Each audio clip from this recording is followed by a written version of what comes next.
सभी सम्मानित दोस्तों का दिल से बहुत बहुत स्वागत व अभिनंदन है। चलिए जानते हैं भगवान महात्मा बुद्ध के कुछ अनमोल विचारों को और उसके बाद जानते हैं स्वास्थ्य से संबंधित कुछ महत्वपूर्ण जानकारी जो हमें स्वस्थ व निरोग रहने में सहायक होगी। सभी दोस्तों से विनम्र निवेदन है कि चैनल को सब्सक्राइब करके हमें भी अपने फैमिली का सदस्य बनाएं और ज़्यादा से ज़्यादा लोगों तक ये महत्वपूर्ण जानकारी शेयर करें।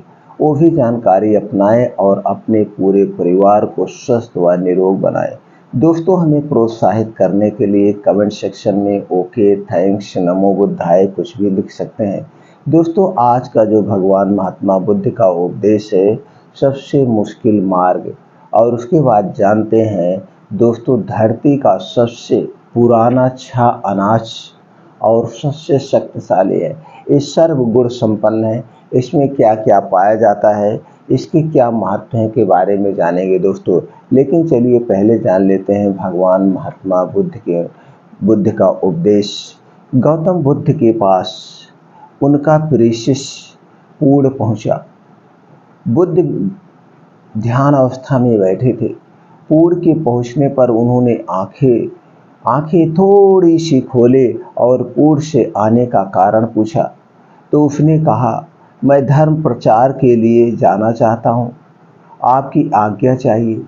बुद्ध मुस्कुराए और कहा, पूर्ण, धर्म की राह बहुत मुश्किल है। तुम लोगों को अच्छी बातें बताने जाओगे और लोग तुम पर नाराज होंगे, हो सकता है कि अपशब्द भी कहें। इस पर पूर्ण ने कहा, कोई बात नहीं, मैं यह सोचकर उनकी बातों पर ध्यान नहीं दूंगा कि उन्होंने अशब्द ही कहे, पिटाई तो नहीं की। बुद्ध बोले, हो सकता है कि कुछ लोग हाथ उठा दें। पूर्ण ने कहा, तब मैं यह सोचकर उन्हें क्षमा कर दूंगा कि उन्होंने मुझ पर शस्त्रों से प्रहार तो नहीं किया। बुद्ध फिर बोले, हे पूर्ण, हो सकता है कि कुछ लोग तुम पर शस्त्रों का भी उपयोग करें। पूर्ण ने उत्तर दिया, तब मैं यह सोचकर उनके प्रति कोई प्रतिकार की भावना नहीं रखूंगा कि उन्होंने मुझे मारा, पर जान से तो नहीं मार डाला, मुझे जीवित तो छोड़ दिया। बुद्ध ने फिर कहा, और यदि तुम्हारे प्राण ही ले लिए तब? पूर्ण ने तत्क्षण फिर झुकाकर कहा, तब मैं उनका आभारी रहूंगा कि उन्होंने धर्म के मार्ग पर मेरे प्राणों का उत्सर्ग करने में मेरी सहायता की। मैं उनके प्रति कृतज्ञ रहूंगा। तब बुद्ध ने आंखें खोली और अब आशीर्वाद देकर अनुमति दी तथा पूर्ण से कहा, अब तुम धर्म प्रचार करने के पात्र हो। जो किसी में भी कोई दोष न दिखे वही सच्चा है। अच्छाई के मार्ग पर चलना बहुत मुश्किल काम है। जो इस राह पर चलता है उसके मार्ग में अनेक बाधाएं आती हैं, लेकिन जो व्यक्ति किसी भी दोष को ना देखे वही बाधाओं को सहजता से पार कर अपने लक्ष्य को प्राप्त कर सकता है। दोस्तों, जैसे कि भगवान महात्मा बुद्ध बड़ी समस्या को दो बातों में हल करते थे, उनकी ही दो बातों में बहुत बड़ी गहराई छुपी होगी। जैसे दोस्तों, इस छोटी सी कहानी से आप पूरे जीवन का सार समझ गए होंगे। आप समझ गए होंगे कि धर्म की सबसे बड़ा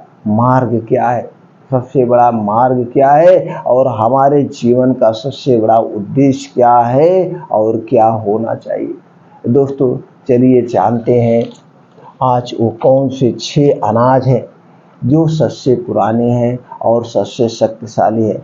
दोस्तों, आप सुने होंगे आज के ज़माने में 2 ही टाइप का अनाज ज़्यादा लोग खा रहे हैं, और वो भी केमिकल क्या है, गेहूँ और चावल पे हमारी पूरी दिनचर्या, पूरा जीवन डिपेंड है।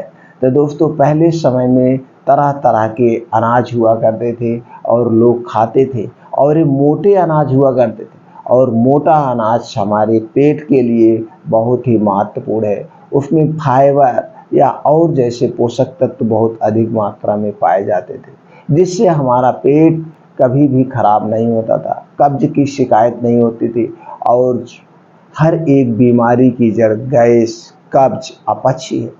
और आज लोग पतला से पतला आटा खाना चाहते हैं। आप जितने पतले आटे खाएंगे दोस्तों, वो आपके आंतों में जाकर चिपकता है, फाइबर निकल जाता है, जिससे हमारी आंतें परेशान होती हैं, कब्ज, गैस, एसिडिटी बनती है। आज 80% क्या 85% लोग कब्ज से, कॉन्स्टिपेशन से परेशान है। तो दोस्तों चलिए 6 अनाज के बारे में जानते हैं। वो कौन से 6 अनाज है। पहला है दोस्तों कंगनी। कंगनी कंगनी में क्या क्या पाया जाता है। इसे दोस्तों कैंसर टॉनिक के नाम से भी जाना जाता है। इसका इतना बड़ा काम है, इसे कैंसर टॉनिक के नाम से जाना जाता है। इसमें क्या क्या पाया जाता है। Magnesium, fibre, iron, phosphorus, carotene, carbohydrate, calcium, vitamin, riboflavin, thiamine जैसे अन्य तत्व भी पाए जाते हैं। इतने तो प्रचुर मात्रा में पाया जाता है और छोटे मोटे बहुत सारे तत्व पाए जाते हैं। दूसरा है दोस्तों कुटकी। कुटकी में क्या क्या पाया जाता है। Carbohydrate, phenolic compound, antioxidant, fibre, iron, calcium जैसे और छोटे मोटे तत्व पाए जाते हैं। तीसरा है कोदो। कोदो में क्या क्या पाया जाता है। Phenolic, tannic, fibre, lecithin, calcium, antioxidant व अन्य तत्व और पाए जाते हैं। चौथा है दोस्तों सावा, वार्नयार्ड। बर्नयार्ड बर्नयार्ड में क्या क्या पाया जाता है। Protein, carbohydrate, fibre, iron, calcium, vitamin जैसे तत्व पाए जाते हैं। और पांचवा है दोस्तों हरी कंगनी, ग्रीन फॉक्सटेल। इसमें क्या क्या पाया जाता है। Fibre, magnesium, iron, phosphorus, antioxidant, calcium जैसे तत्व पाए जाते हैं। और छठवां अनाज जो है दोस्तों जौ, जिसमें बहुत अधिक मात्रा में फाइबर पाया जाता है। अब ये क्या क्या है। प्रोटीन, वसा, carbohydrate, fibre, antioxidant, calcium, vitamin व अन्य तत्व पाए जाते हैं। ये दोस्तों 6 अनाज हैं और 6 अनाज बहुत ही शक्तिशाली है। इन 6 अनाज के बहुत सारे फायदे हैं। अगर इन अनाजों को यूज करते हैं तो diabetes, blood pressure, blood sugar, cholesterol, पेट से संबंधित जितनी भी बीमारियां होती हैं, यहाँ तक कि ये कैंसर से भी बचाता है। ये सारे आटे में इतने सारे गुण पाए जाते हैं, इतने सारे इसके फायदे हैं। तो दोस्तों हम अपने डाइट में इन आटों को कई तरीके से यूज कर सकते हैं। इसका हम चावल भी बना सकते हैं। हमें आज भी याद है बचपन में हम लोग सावा का चावल खाते थे। सावा का चावल खाते थे, बाजरा की रोटियां होती थी, कोदो होता था, सारी चीज़ें। आज ये सारी चीज़ें हमारी लाइफ से हट चुकी है, हमारे डाइट से हट चुकी है। आज अब ज़रूरत है हमें इन्हें अपने डाइट में शामिल करने। तो दोस्तों इसे कई भी तरीके से यूज कर सकते हैं। इन्हें आप मल्टीग्रेन आटा के तौर पे पिसा के यूज कर सकते हैं। और जब भी इन्हें पिसाइएगा, इसे पतला नहीं पिसाना है, बहुत पतला नहीं पिसाना है। बहुत पतला पीसने से आंतों में चिपकता है। दूसरी चीज़, जब भी इसे पिसाइएगा, इसका जो है भूसी नहीं निकालना है। इसके जो भूसी है, चाल के आटे को नहीं यूज करना है, ऐसे ही यूज करना। हाँ, थोड़ा देखने में रोटी अच्छी नहीं लगी, देखने में रोटी अच्छी नहीं लगी, लेकिन इसके फायदे बहुत सारे हैं। तो उसको ऐसे ही यूज किया जा सकता है। इसकी पकौड़ी भी बनाई सकते हैं। जितना चीज़ें बनाना है उतनी चीज़ें आप बना सकते हैं। तो ये सारे अनाज अपने में सर्व गुण संपन्न है, इन्हीं यूज करिए। आज हम बीमारियों से क्यों ग्रसित हो जा रहे हैं, इसके बहुत सारे रीजन हैं। अब रीजन की अगर हम बात करें तो बहुत ज़्यादा रीजन है। जैसे हमारी लाइफ स्टाइल, और जो आज के समय है ये रासायनिक खादें बहुत अधिक मात्रा में प्रयोग होती है, जिसकी वजह से, इसकी भी वजह से हमें वो सारे पोषक तत्व तो नहीं मिल पाते। दूसरा है लाइफ स्टाइल, हमारा ना सोने का समय है ना जागने का समय है, और जो है हमारी शरीर हमेशा निष्क्रिय रहती। हमारे डेली रूटीन में योगा प्राणायाम भी नहीं है, जबकि योगा प्राणायाम हमें करना चाहिए।